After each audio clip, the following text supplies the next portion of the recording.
Πάμε να φτιάξουμε κουσκουσάκι ολικής με λαχανικά και κοτόπουλο.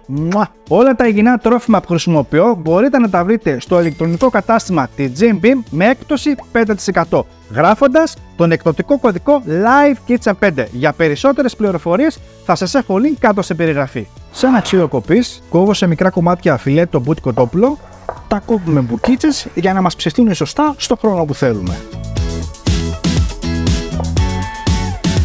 Σε ένα τηγάνι ρίχνω λίγο βιολογικό έξτρα παρθένο ελαιόλαδο, ρίχνουμε το κοτοπουλάκι, το φέρνουμε 2-3 βόλτες, μισό κουταλάκι του γλυκού αλάτι μαλαΐο.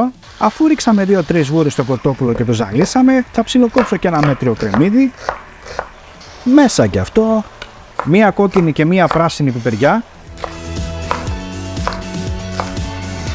μία μικρή μελιτζάνα,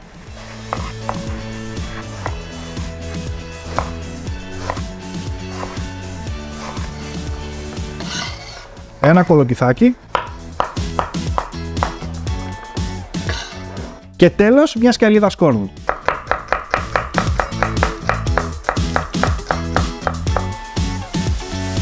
Και τώρα μαγειρεύουμε μέχρι που να μαλακώσει τα λαχανικά μας. Θέλω να μου γράψετε κάτω στα σχόλια ποιο φαγητό αγαπημένο σας θέλετε να φτιάξω.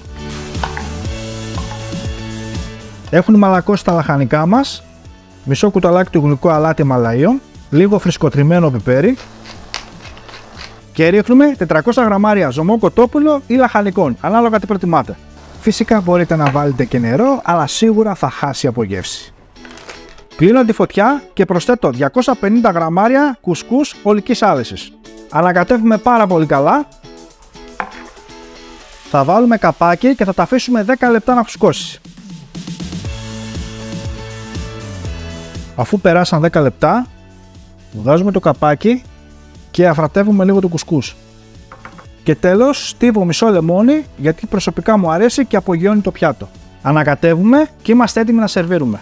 Είναι ένα υπέροχο καλοκαιρινό φαγητό που πρέπει να το δοκιμάσετε. Έχουμε τον υδατάνθρακα, έχουμε την πρωτεΐνη, έχουμε τα λαχανικά μας. Είναι ένα πλήρες γεύμα που πιστεύω θα εκπλαγείτε από το αποτέλεσμα. Και λίγο φρέσκο δυόσμο. Και το πιάτο μας είναι έτοιμο. Και φυσικά η καλύτερη μου στιγμή είναι όταν δοκιμάζω. Για να δούμε τι κάναμε.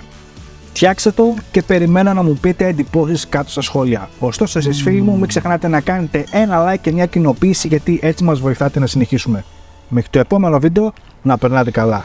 Γεια σας.